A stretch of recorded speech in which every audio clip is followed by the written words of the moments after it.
Pope Leo recently released his Magnifica Humanitus. It's an encyclical about the magnificent human, and of course, it's partly in response to AI. This is a brilliant piece of theology, and I want to talk here just about one aspect of the contribution, and that is the idea of human limitation. The Pope talks about limit in terms of incapacity, illness, old age, suffering, or vulnerability as being one of the things that defines us as a human being. And that as human beings, we flourish despite limitations and even often through them. Now, this can seem so countercultural because one of the goals of AI and the people who create these kind of technologies is this kind of transhuman movement, this idea that with the right technology, we can kind of hack our lives and expand our lifespan, live endlessly.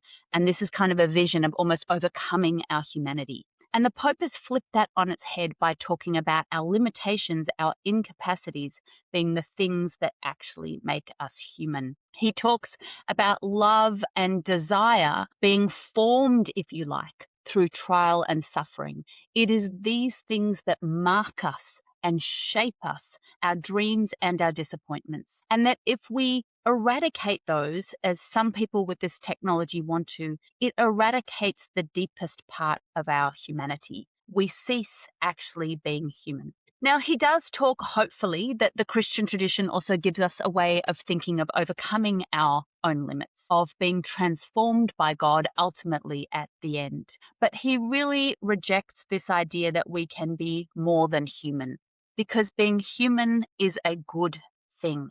Being human is being who God intended us to be. So the important point for Pope Leo, I think, or one of the many important points for Pope Leo in this encyclical, is that the true transcendence of human limitation comes through relationship.